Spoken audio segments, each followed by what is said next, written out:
Un lac rempli de squelettes, un arbre qui pousse dans un autre ou encore une île de laquelle on ne revient jamais.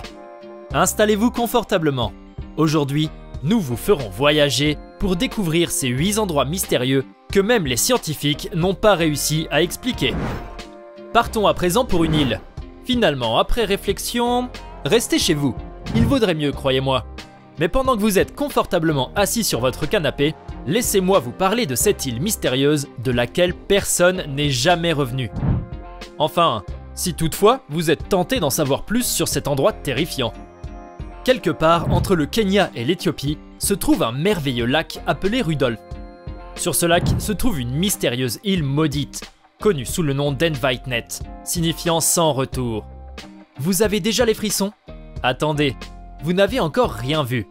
La légende raconte que les habitants de l'île venaient souvent sur la terre ferme pour exercer du commerce, mais qu'un jour, sans aucune explication, ils ont cessé de venir. Intrigués, 2 hommes de la région ont alors décidé de se rendre sur l'île pour comprendre ce qui s'était passé, pour finalement découvrir un endroit dévasté et rongé par les incendies. En 1935, un explorateur anglais du nom de Vivian Fush s'est rendu à son tour dans la région pour une expédition géologique et a envoyé 2 hommes de son équipe pour explorer l'île. 2 membres qui ne sont plus jamais revenus depuis. Une équipe est allée à leur recherche, mais est revenue sans explication. Il n'y avait aucun signe ni aucune trace des 2 hommes.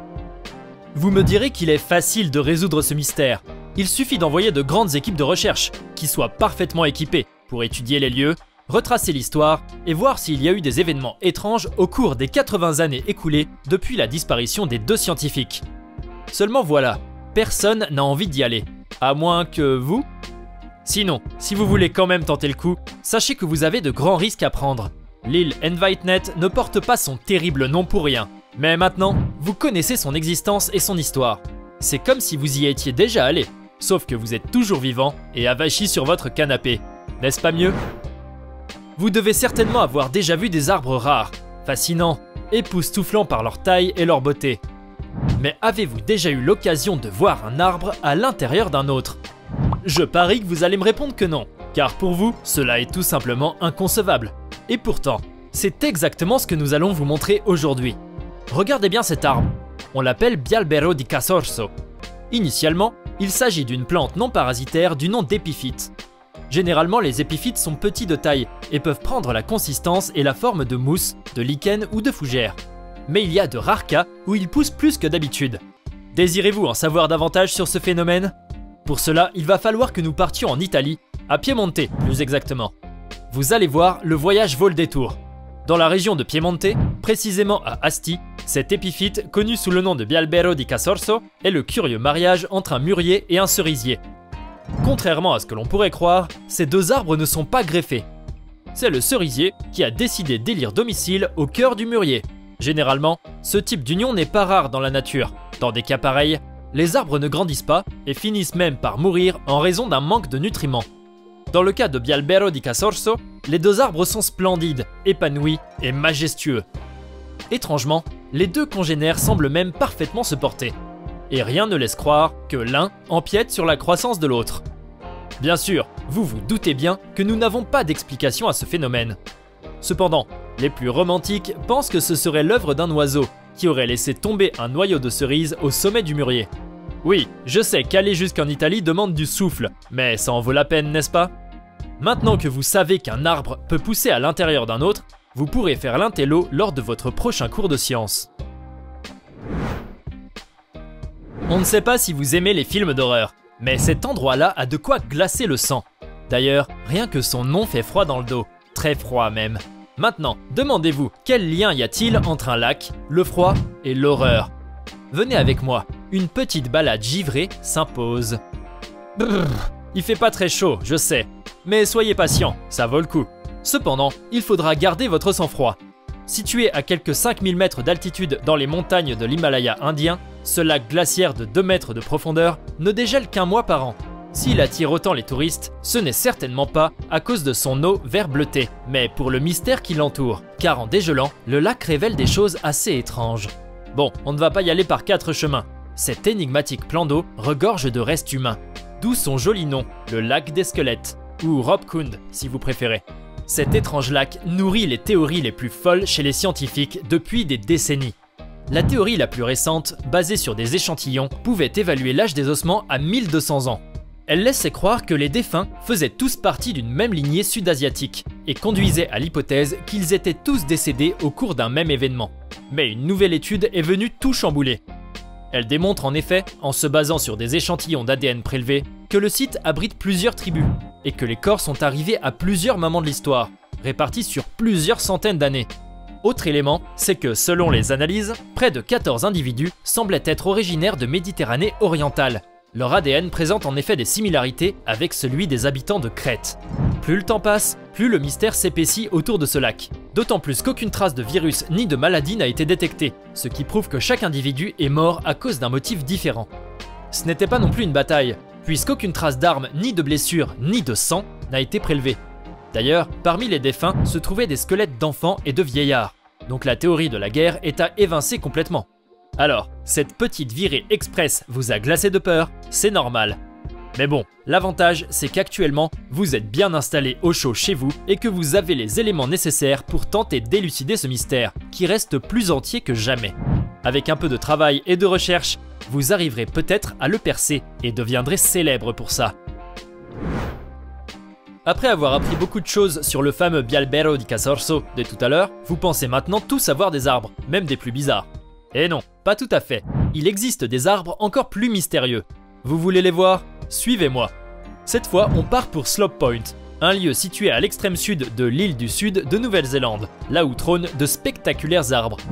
Mais attention, agrippez-vous bien, il risque d'y avoir quelques légères bourrasques. Ces arbres ont été plantés il y a plusieurs années dans le but de nourrir le bétail de la région, mais vous remarquerez qu'ils sont particuliers, de par leur aspect tordu et déformé par les vents violents.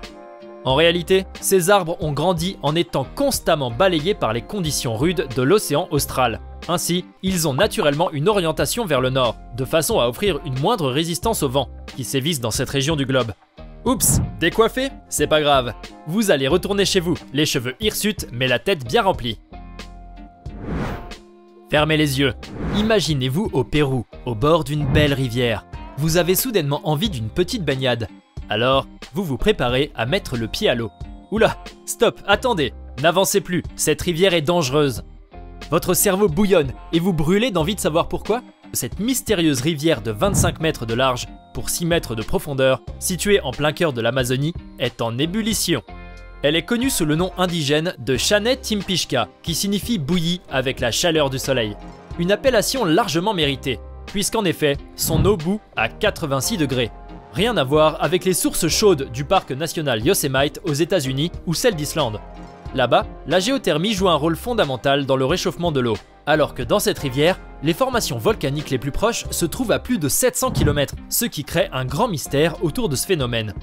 Si vous passez près d'elle un jour, on vous conseille de ne pas trop l'approcher, puisque des gens ont vu des animaux y périr.